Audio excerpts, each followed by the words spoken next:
Selamat pagi Bapak Ibu dan teman-teman sekalian. Pada kesempatan pagi hari ini, kita akan mendengar dan merenungkan sabda Tuhan.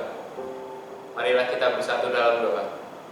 Dalam nama Bapa dan Putra dan Roh Kudus. Amin. Ya Tuhan Yesus Kristus, dalam menyatukan diri dengan kehendak ilahi, Engkau telah mempersembahkan madah pujian kepada Allah di bumi. Melalui hati-Mu yang Maha Kudus, dan sekarang masih melanjutkan mempersembahkan sakramen Ekaristi di mana-mana, dan akan tetap meneruskan hingga akhir dunia. Dengan sungguh-sungguh, aku ingin mempersembahkan kepadamu sepanjang hari ini kegembiraan dan penderitaan, segala tujuan dan angan-anganku, semua kesulitan dan hasratku, setiap perkataan dan tindakanku, dengan meneladan Santo Fransiskus dan kepada hati Bunda Maria yang tak bernoda. Engkaulah Tuhan kami, kini dan sepanjang masa. Amin. Inilah Injil Yesus Kristus menurut Santo Lukas. Dimuliakanlah Tuhan.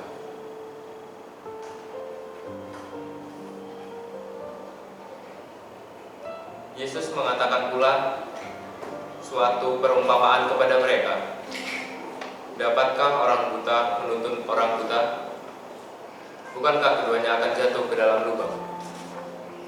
Seseorang murid tidak lebih daripada gurunya, tetapi barang siapa yang telah tamat pelajarannya akan sama dengan gurunya.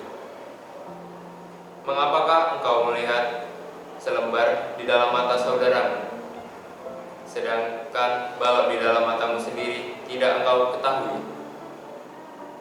Bagaimanakah engkau dapat berkata kepada saudaramu, "Saudara, biarlah aku mengeluarkan selembar yang ada di dalam matamu," padahal balok yang ada di dalam matamu tidak engkau lihat? Hai orang munafik, keluarkanlah balok dari matamu, maka engkau akan lihat dengan jelas untuk mengeluarkan selembar itu dari mata saudara. Demikianlah sabda Tuhan. Terpujilah Kristus.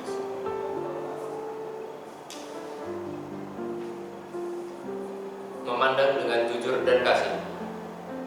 Dalam bacaan ini, Yesus menggunakan perumpamaan yang sangat kuat tentang seorang buta yang menuntun orang buta, dan tentang balok di mata sendiri yang tidak kita sadari.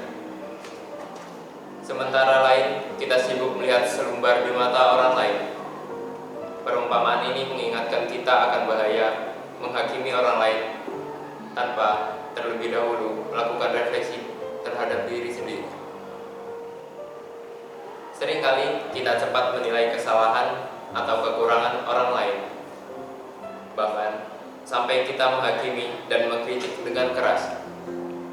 Namun, Yesus menegaskan bahwa sebelum kita mengoreksi sesama, kita terlebih dahulu mengoreksi diri sendiri, mengeluarkan balok dari mata kita. Jika tidak, bagaimana kita bisa membantu orang lain secara benar? Jika kita tidak sadar akan kelemahan dan dosa kita sendiri, maka kita justru akan jatuh dan membawa orang lain ke dalam kesalahan yang sama. Renungan ini mengajak kita untuk hidup dalam kerendahan hati dan kejujuran. Kita diundang untuk memeriksa hati kita dan mengenali dosa-dosa yang tersembunyi. Sikap egois, iri hati, atau ketidaksabaran yang mungkin kita abaikan. Dengan kesadaran ini, kita dapat bertumbuh menjadi pribadi yang lebih baik dan penuh belas kasih. Hanya dengan mengenal kelemahan diri sendiri, kita bisa membantu orang lain tanpa sikap menghakimi atau merendahkan. Kasih yang sejati selalu hadir bersama kerendahan hati dan pengampunan. Kita diundang untuk memeriksa hati kita dan mengenali dosa-dosa yang tersembunyi dalam diri kita. Itulah jalan untuk menjadi murid Yesus yang sejati. Murid yang bukan hanya mengkritik, tetapi juga membangun, yang bukan hanya menilai, tetapi juga mengasihi. Marilah kita mohon kepada Roh Kudus agar membimbing kita melihat diri kita sendiri dengan mata kasih Allah, sehingga kita dapat menjadi pribadi yang membawa damai dan kasih bagi sesama. Biarlah sikap rendah hati dan kelembutan menguasai hati kita dalam menghadapi sesama, sehingga kita dapat menuntut dan menolong dengan bijaksana dan penuh sukacita.